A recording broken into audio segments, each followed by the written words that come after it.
Me and my girl were about to Netflix and chill when she asked, "Do you want to see my sister's new hamster?" "Nah, I'm good," I responded before leaning in. She threw the popcorn at my face. "I knew my family was right about you. You're disgusting." Before I could respond, she stormed out the front door and slammed it so hard my dog jumped. Like, what in the bomba clot? I figured maybe she was just hangry or something. So I waited until she was home before door-dashing her wing stop. 30 minutes later, she blocked me on everything. After a few hours, the post-nut clarity finally hit, and I realized I was a shitty BF. Amelia was obsessed with animals, and I turned down meeting her sister's new pet for no reason. So first thing in the morning, I adopted this tiny brown hamster. I named him Brownie because I'm not creative and he was brown. But when I knocked on her apartment door, my entire body went cold. Her ex-boyfriend Tommy was standing there in basketball shorts and a wife-beater vest. He looked at me, looked at the hamster, and just said, "Sorry, bro," before slamming the door in my face. I stood there like an idiot processing what just happened. Brownie squeaked. Not only did I just lose the love of my life over a rodent, but we were supposed to sign a lease in 2 days, one that we already put down a $30,000 non-refundable deposit for. I was about to literally be homeless in a week. I called my female friend Luciana because she always knew what to do, but the second I told her what happened, she went completely silent. The bad kind of silent. "I can't believe you just did that." "Did what?" It felt like the world was playing some sort of cruel prank on me. Just, "How fast did you say no when she asked about the hamster?" "Like straight away, but okay, wow," she responded in this extremely disappointed voice. "You aren't who I thought you were." "All men really are the same," was the last thing she said before hanging up. I tried to text her, but my messages were green instead of blue. 48 hours until I lost 30 grand. But I had an ace up my sleeve. I was still logged into Luciana's Instagram. I used it to check Amelia's profile. Every single story post from the last 24 hours had Tommy in it, at her favorite coffee place, walking her dog, that stupid peace sign pose he always does. But this didn't make sense. If she wanted to dump me, why not just tell me instead of using some weird hamster excuse? And that's when I saw it. Her Amazon wishlist still had couples Halloween costumes that she added 3 days ago. Her Pinterest board was updated literally yesterday with fall wedding ideas with Tiernan. She wasn't prepared for our breakup. The hamster thing wasn't just an excuse. I was just about to try and text Amelia again when my phone rang. It was my mom. "I can't believe what you did. I'm extremely disappointed in you." "Mom, wait." Beep. The line went dead. My hands were shaking when another text came through from my boy Malik. "Dude, you really messed up. She's devastated." And of course, when I tried to ask what the freak was going on, he ghosted me. 1 day left until I was homeless. I waited until morning to text Lucy, her cousin who always thought I was funny. I just cut straight to the point. "Does your sister need help taking care of her hamster?" The typing bubbles appeared and disappeared 5 times before she finally wrote, "Tiernan, are you okay? What the hell are you talking about?" It felt like someone had slapped me across the face. Turns out there was never any hamster. Even Brownie was squeaking louder than usual. I had less than a day to go until the lease signing. I was losing my mind driving in circles around town when I spotted her car at the Shell station. Except she wasn't pumping the gas. Tommy was. He walked over and actually dapped me up with this weird sympathetic look on his face. "Hey, no hard feelings, broski." I left him hanging. "Hard feelings about what exactly?" He laughed, but not in a mean way. More like he felt sorry for me. "Listen, bro, it took me months to figure out their loyalty test system. They have a weird rule where every family member has to ask their partner for one weird favor. Say no once, and you're out forever." I resisted the urge to clock him. "What are you talking about?" "The hamster was your test. I failed mine 2 years ago. But I studied up, came back, said yes to everything. Been back with Amelia for 26 hours now." Brownie was staring at me through his cage like he understood the irony. Tommy patted my shoulder. "Good luck, man. She's already picked out rings with me." I sat in that parking lot for an hour with Brownie judging me. That's when I realized something. Tommy knew exactly how their system worked because he'd studied it, but he'd also just given me the playbook. And if there's one thing I'm good at, it's playing games once I know the rules. What I did next changed everything. I pulled out my phone right there in my car and started Googling like crazy, while Brownie watched me from his little travel cage on the passenger seat. My fingers were shaking as I typed in stuff like family loyalty tests relationships and weird boyfriend tests families do. And honestly, I couldn't believe what I was finding. There were entire Reddit threads about this exact thing, forums with thousands of posts from guys and girls who'd been through similar situations with their partners' families. Some families had rules about always saying yes to favors, others had tests about money or time or priorities, and the more I read, the more my stomach felt sick. I screenshotted everything that seemed relevant, especially posts about how to pass these tests or get second chances, because maybe there was still hope if I could figure out their specific system. After 20 minutes of reading horror stories about people losing their relationships over refusing to cat sit or missing a random cousin's birthday party, I knew I needed insider information. I texted Lucy since she'd always been cool with me and asked if we could grab coffee to talk about something important regarding her family. She replied pretty fast saying she could meet, but only had 15 minutes because she had plans with her sister, which made me remember that whole fake hamster thing that started this mess. I drove straight to the coffee shop near campus where we agreed to meet, and Lucy was already there when I walked in, looking confused about why I wanted to talk. I got us both drinks and sat down across from her, trying to figure out how to explain this without sounding completely insane. I told her everything Tommy had said about the loyalty tests, and how each family member asks for one weird favor, and if you say no, you're out forever. Lucy's face went from confused to shocked as she listened, and she kept shaking her head like she couldn't believe what she was hearing. She said she'd heard her aunt mention something about testing boyfriends, but always thought it was just jokes about making sure guys were serious about the relationship. Then her face changed like she was remembering something, and she told me about how her mom once asked her ex-boyfriend Jake to help move furniture at 3 in the morning. Jake had complained about the time being ridiculous and said he had work the next day, which seemed totally reasonable to Lucy back then. But within a week, the whole family turned cold on Jake, stopped inviting him to things, and kept telling Lucy she deserved better until they eventually broke up. Lucy said she never understood why everyone got so weird so fast, but now it made sense if he'd failed some kind of test. I asked her if she knew about any other tests or rules, but she seemed genuinely lost about the whole system existing.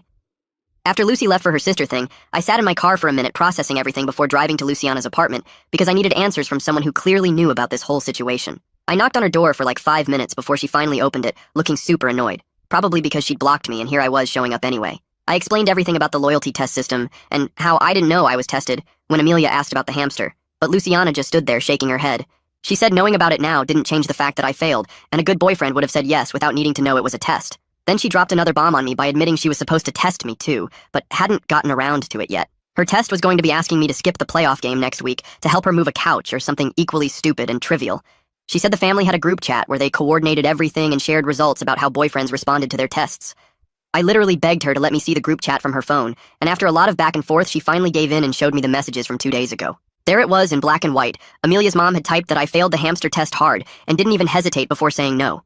Everyone in the chat started sharing their disappointment, saying things about how they knew something was off about me and how Amelia deserved someone who would prioritize family. The worst part was seeing a message from Aunt Sabine suggesting they should give me another chance, since I didn't know the rules of their system. But Amelia's mom shut that down immediately, saying a good boyfriend would naturally say yes to meeting family pets without needing to know it was a test. My stomach completely dropped when I scrolled through looking for Amelia's response to all these messages about me, but she never wrote anything back. She didn't defend me or agree with them, just complete silence while her family planned my relationship's execution. I asked Luciana if there was any way to get another test, or prove I could pass their system now that I understood it. She said once you fail, you're done forever, unless you do what Tommy did, which was disappear for a while, study the family, and come back reformed. But Tommy took 2 whole years to get back in their good graces, and I had less than 12 hours before losing $30,000 on that apartment. Luciana mentioned there might be one possible loophole, though, which was getting Aunt Sabine to advocate for me since she was basically the family matriarch. She said Sabine had veto power over test results and could overrule the others if she wanted to give someone another chance. But Luciana warned me that Sabine was tough and really didn't like outsiders trying to game their system or manipulate their way back in. I walked straight to my car and pulled out my phone to scroll through my contacts for Aunt Sabine's number that I still had from when I helped plan Amelia's surprise birthday party last year. My hands were shaking a little as I hit call and listened to it ring once before she picked up like she was waiting for my call. Tiernan was all she said in this super neutral voice that wasn't mean, but definitely wasn't friendly either. I explained that I needed to talk to her about the whole situation with Amelia and the tests, and she went quiet for a few seconds before saying she'd meet me at the diner on Maple Street in an hour. But I'm not interested in sob stories or you trying to manipulate me, she warned before adding that if I was genuine she'd know, and if I wasn't, then I was wasting both our time. I drove to the diner and got there 20 minutes early, so I just sat in the parking lot, watching people come and go while trying to figure out what I was even going to say to her. When she finally showed up, she walked right past my car without looking and went inside, so I followed her to a booth in the back corner. She ordered coffee without even looking at the menu, and then stared at me with these sharp eyes that reminded me of a teacher waiting for you to explain why you didn't do your homework. Why did you say no to the hamster? She asked straight out without any small talk or warm-up. I took a deep breath and told her the honest truth that I just didn't think it was a big deal and that I was comfortable in the relationship and didn't feel like I needed to prove anything by meeting some pet. She actually laughed at that, which caught me totally off guard, and said it was the most honest answer she'd heard from someone who failed a test. Then, she started explaining how the whole test system began, after her sister's husband left her for his secretary, after 15 years of marriage, and how nobody saw it coming, because he always seemed so perfect and did all the right things in public. The tests were designed to catch red flags early, because if someone won't do small favors for family, then they definitely won't be there for the big stuff when it really matters. She told me Tommy failed his test 2 years ago because he wouldn't drive Amelia's grandmother to bingo and claimed he was busy when really he was just sitting at home playing video games. I asked her what Tommy did to get back in their good graces, and she said he studied each family member super carefully and learned all their values and what mattered to them, then came back showing genuine change. Now he drives Grandma to bingo every single week without being asked and remembers every family member's birthday and brings thoughtful gifts and basically turned himself into the perfect family-oriented boyfriend. She looked at me with this serious expression and said she could see I was desperate about the lease situation, but desperation wasn't enough to prove anything. She needed to see actual change, and not just someone trying to save money, and she'd be watching to see what I did next with this information. I thanked her for meeting me, and she just nodded and said good luck in a way that made it clear she didn't think I had much chance of fixing things.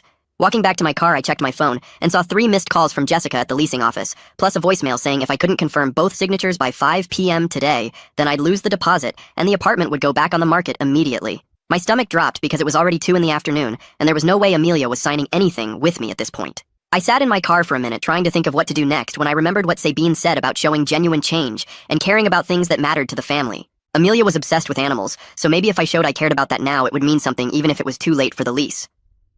I drove straight to the animal shelter on the south side of town and walked in asking if I could volunteer right away. The coordinator looked confused by how urgent I was being, but said they always needed help and put me to work, cleaning kennels immediately without any training or orientation. The smell hit me right away, and I started scooping poop and hosing down the concrete floors while all these dogs barked and jumped at their cage doors. After about 30 minutes of cleaning, I pulled out my phone and took a selfie with some of the shelter dogs in the background, then posted it on Instagram with some caption about giving back to the community. Within literally 2 minutes, Luciana texted me just 3 words that made my stomach sink even more. "This is pathetic," followed by another message saying, "Stop trying so hard," which made me realize how obvious and desperate I must look to everyone who knew about the situation. My phone buzzed with a text from Tommy, and I almost dropped it when I read what he wrote about seeing my shelter post and how it wasn't genuine, and also that Amelia knew I was using Luciana's account to watch her stories. I stared at the message for a second, then looked around at all these dogs needing actual help, and realized I'd been trying to game a system that was built to catch people exactly like me who were trying to game it. I deleted the Instagram post right away and went back to scrubbing the kennel floors because at least these dogs needed real help whether or not anyone was watching me do it. The smell of bleach was making my eyes water, and my back hurt from bending over, but I kept going kennel by kennel until I got to this pit bull mix in the corner cage who wouldn't stop shaking. The poor guy was pressed against the back wall with his tail between his legs and these huge, scared eyes that made my chest tight. I put down the mop and just sat on the concrete floor outside his kennel for a while, not trying to reach for him or anything, just sitting there, letting him know I wasn't going anywhere. After maybe 10 minutes, he moved a tiny bit closer to the front of the cage, and I stayed completely still. Another 10 minutes, and he was close enough that I could slowly put my fingers through the chain link, and he sniffed them real careful before backing up again. The shelter coordinator walked by and mentioned they needed someone to foster him for a few weeks, while he built up confidence because the shelter was too loud and scary for him. Without even thinking about Amelia, or the tests, or any of that stuff, I said I'd do it even though I was about to crash on Jose's couch, which wasn't exactly ideal for a scared dog. She looked surprised, but started getting the paperwork ready while I pulled out my phone to call Jose. He answered on the 3rd ring, and when I asked if I could bring a foster dog when I stayed with him, he went quiet for a second, then said his landlord didn't allow pets at all, not even visiting ones. My stomach dropped because now I was about to be homeless with a hamster and committed to helping a dog who really needed somewhere safe to stay. Jessica from the leasing office texted me again, saying I had 2 hours left and needed confirmation, or she'd process the forfeiture, and my hands were literally shaking. $30,000 gone because I didn't want to meet a hamster that never even existed in the first place. I knew I had to try something, so I texted Amelia directly saying I knew about the tests. And I knew I failed, and I wasn't asking for another chance, just please sign the lease cancellation so we could get some of the deposit back through the early termination clause. She texted back immediately, and my heart sank when I read there was no early termination clause because I insisted we skip it to save $50 a month on rent. I remembered that conversation perfectly now, and how confident I was that we'd never need it because we were so solid. The pit bull was watching me through the kennel bars, and I felt like the biggest idiot in the world. I called my mom, desperate for any help. Maybe she could take over the lease or find someone else, but she said she couldn't afford it and reminded me she warned me about moving too fast with Amelia in the first place. She kept talking about how I never listen and always rush into things, and I just sat there on the shelter floor feeling everything crash down around me. With 90 minutes left before losing everything, I drove to Amelia's apartment complex, not even sure what I was planning to do. Her car was in the parking lot, and Tommy's truck was there too, and they were loading boxes into her trunk. She was wearing that old college sweatshirt I bought her last Christmas, and Tommy was carrying the lamp we picked out together at Target. They were talking and laughing about something, and she looked happier than she had in weeks. I sat in my car watching them load her stuff and realized she was probably moving in with him already. Tommy grabbed another box, and Amelia held the trunk open, and they moved like they'd been doing this together forever. Brownie was in his travel cage on my passenger seat, making these tiny squeaking sounds, and I wondered what the hell I was going to do with a hamster and potentially a foster dog when I didn't even have a place to live. The clock on my dashboard showed 87 minutes until the deadline, and I knew I had to do something, but watching them together made it clear that ship had sailed. Tommy closed the trunk and put his arm around Amelia's shoulder, and they walked back toward the building, probably to get more boxes. I thought about getting out and talking to them, but what was the point when she'd already moved on, and I was about to lose 30 grand? My phone buzzed with another text from Jessica asking for final confirmation, and I just stared at it knowing I was completely screwed. My fingers were shaking as I grabbed Brownie's travel cage and got out of my car because I couldn't just sit there and lose everything without trying something. I walked across the parking lot toward them, and Amelia saw me coming first, and her whole body went stiff like she was bracing for drama. Tommy turned around holding a box of what looked like kitchen stuff, and I could see my old coffee maker sticking out the top, which made my chest tight. I held up Brownie's cage and asked if she wanted him since I got him thinking about her and trying to fix things after the whole hamster mess. She looked at the little brown hamster running on his wheel, and her face did this weird thing where it got soft for maybe 2 seconds before going hard again. She said she couldn't take Brownie because Tommy was allergic to small animals, which made me want to laugh because that was probably why he failed his test 2 years ago. She told me I should keep him since I made the commitment to adopt him, and that was my responsibility now, not hers. Tommy set down the box and pulled me aside while Amelia went back inside the building, and I could smell his cologne, which was way too strong, like he dumped the whole bottle on himself. He said he felt bad about the deposit situation and offered to loan me $5,000 to help with immediate housing costs, but his eyes kept shifting around like he didn't really want to do it. I looked at him standing there in his stupid basketball shorts and told him no thanks, and asked him straight up if it was worth it spending 2 years studying their family's tests just to get back with someone. His face got tired looking, and he said some days he wasn't sure, but he loved her enough to play by their rules, which sounded like the saddest thing I'd ever heard. I walked back to my car with Brownie squeaking in his cage, and checked my phone to see 71 minutes left until the deadline, which made my stomach drop even more. I sat in the driver's seat and called Jessica to tell her I wouldn't be signing the lease, and to start whatever forfeiture process needed to happen, because I was done fighting this. Jessica surprised me by saying, "Wait, there might be one option. If I could find someone to take over the lease within 24 hours, the complex might approve a transfer with only a $5,000 transfer fee." That was way better than losing $30,000, so I thanked her and immediately started posting everywhere online about the apartment, offering a $1,000 incentive to anyone who could take it over today. Within minutes, my phone was blowing up with 3 responses from people interested in viewing it immediately, which gave me this tiny bit of hope. The first couple showed up 20 minutes later and loved the apartment and had perfect credit, but they wanted to move in next month, which didn't help me at all.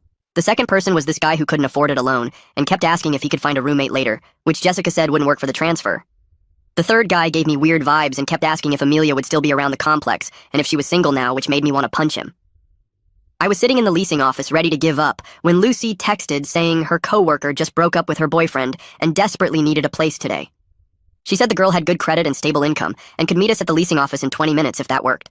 I told Lucy yes, please, and 22 minutes later this woman named Marina walked in with a cashier's check and perfect paperwork ready to sign immediately. Jessica processed the lease transfer right there, and I only lost $6,000 total instead of $30,000, which hurt, but didn't completely destroy my life. Marina shook my hand and said, "Thanks for the opportunity," and I handed her the keys, feeling like maybe I dodged the biggest bullet of my life. I was walking out of the leasing office when the front door opened, and Amelia walked in with Tommy, right behind her carrying a folder of paperwork. She stopped dead when she saw me, and her eyes went to Marina, who was still standing at the counter filling out her move-in checklist. Tommy looked between all of us and shifted his weight from foot to foot, while Amelia's face went through like 5 different expressions in 2 seconds. Marina waved at them, not knowing who they were, and went back to her paperwork while Jessica called them over to the other desk. Amelia kept looking back at me as she sat down, and I could see her trying to figure out how I managed to not lose everything without her help. I left without saying anything, and drove straight to Jose's place where he was already clearing out his spare room for me and Brownie. We spent the next 3 hours moving all my stuff from my old apartment using his truck, and by midnight I was sitting on an air mattress in his spare room with Brownie running around in his ball exploring the new space. Jose brought me a beer and mentioned his lease was up in 2 months, and if I could get my money right, we could find a place together since his roommate situation wasn't working out anyway. The next morning, I went back to the animal shelter because I'd promised to help with the scared pit bull, and spent 4 hours just sitting in his kennel reading a book while he slowly got used to me being there. Every day that week I showed up and did the same thing without taking any photos or posting about it anywhere, and by Friday he was actually letting me pet him. The shelter coordinator asked if I wanted to make it a regular thing, and I said yes, because watching that dog go from shaking in the corner to wagging his tail when he saw me felt better than any Instagram likes ever did. Saturday morning, a family came in looking for a dog and fell in love with him, and I helped them with the adoption paperwork, and they sent me a video later of him playing in their backyard. That same afternoon, my phone buzzed with a text from Aunt Sabine saying she heard I handled the lease situation maturely, and also heard I didn't take Tommy's money, which showed character. I read it twice, then deleted it without responding because I wasn't doing things for their approval anymore, and she could think whatever she wanted. 2 weeks went by with me just working my regular job and volunteering at the shelter on weekends when Luciana texted me out of nowhere apologizing for being harsh. She called me and explained the family's test system was getting out of control because Lucy's boyfriend just found out about the tests and dumped her immediately, saying he didn't want to deal with that kind of manipulation. Luciana said more people were starting to question if the tests were worth losing good relationships over, but Amelia's mom was doubling down, saying it was working exactly as intended to weed out weak partners. I told Luciana it was fine, and I understood why she reacted that way, but I was moving on with my life. A few days later, Malik hit me up saying he heard I was volunteering at the shelter and his daughter really wanted a cat for her birthday. I met them at the shelter that weekend and helped them find this orange tabby who immediately climbed into his daughter's lap and started purring. After the adoption, we grabbed beers at the sports bar down the street, and Malik admitted the whole hamster thing was weird, and he didn't know what to say when Amelia called him crying about it. He said he felt bad for ghosting me, but the family group chat was intense and he didn't want to get in the middle of it. About a month after the breakup, I was at the coffee shop near the shelter grabbing my usual order when I turned around, and Amelia was sitting alone at a corner table with her laptop and textbooks spread out. She looked up, and we made eye contact, and I could have just left, but instead, I walked over and asked if I could sit for a minute. She nodded and closed her laptop, and we talked for maybe 5 minutes about normal stuff like how her classes were going and how the shelter was. Then she said the tests might be getting toxic, but her family meant everything to her, so she went along with it even when it felt wrong. I told her I hoped she was happy with Tommy, and I actually meant it because holding on to anger wasn't worth it. She looked down at her coffee and said, Tommy passed every test perfectly now, but sometimes she wondered if he was actually being himself or just performing what her family wanted to see. She said he kept a notebook of every family member's preferences and studied it before family events, which seemed exhausting. I didn't know what to say to that, so I just wished her luck and left. A week later, Jose and I were looking at apartments online and found this two-bedroom place that allowed pets and was actually in our budget. We went to see it the next day and signed the lease on the spot, and I officially adopted Brownie, plus got approved to foster dogs from the shelter. Moving day was chaos with Jose's stuff and my stuff, and Brownie freaking out about the new space. But by the end of the weekend, we had everything set up, and it actually felt like home. 3 months after the whole breakup disaster, my phone rang, and it was Aunt Sabine calling to tell me the family was reconsidering their test system after several relationships imploded, including Lucy's and 2 of Amelia's cousins. She said they were having a family meeting to discuss it, and asked if I'd be willing to share my perspective, as someone who went through it. I thought about it for maybe 2 seconds before politely declining, because that wasn't my problem anymore, and they could figure out their own mess without me. 2 weeks passed before Tommy's text popped up on my phone while I was cleaning kennels at the shelter. He sent this long message about how he and Amelia got engaged last week, but he was already tired. He said he kept a notebook of every family member's likes and dislikes and studied it before every dinner. He thanked me for not warning him because knowing would have made him run away before he got too deep. I deleted the text without responding and went back to hosing down the concrete floors. The next morning I was at the dog park with this nervous beagle I was fostering when I spotted someone familiar. Amelia's mom was there with her white poodle doing laps around the fence line. She walked straight over to me and actually started apologizing about the whole test thing. She said after Lucy's boyfriend left and 2 of her nieces got dumped, she realized the tests were pushing away decent people. She said they kept guys like Tommy who were willing to fake everything just to stay in the relationship. The beagle started barking at her poodle, so I had to cut the conversation short and move to the other side of the park. 3 more months went by, and life got into this nice routine with work and volunteering and hanging with Jose. Then one Saturday at the shelter, this girl named Sarah started volunteering in the cat section. We got to talking while cleaning litter boxes, and she asked why I had a hamster. I told her the whole stupid story about the fake hamster test and losing $30,000. She laughed so hard she had to sit down on the floor next to the cat cages. We started getting coffee after our volunteer shifts, and she told me her family was super normal. Her parents just asked normal stuff, like helping with groceries or fixing their computer. No secret tests or group chats rating boyfriends or weird power games. 6 months after the whole Amelia disaster, we were officially together, and it felt easy in a way things never did before. Looking back at everything now, I can see losing that $30,000 taught me something important. Some games aren't worth winning if you have to lose yourself to play them. Brownie's still here in his cage next to my bed, chirping at night. Jose turned out to be a solid roommate who actually does his dishes. The shelter work gives me something meaningful to do on weekends. Sarah thinks the hamster story gets funnier every time I tell it to someone new. Sometimes the biggest win is knowing when to stop playing and just live your actual life. Thanks for letting me wonder about all these strange twists and turns with you all. It's been really interesting sharing my thoughts. Like the video, it helps more than you think.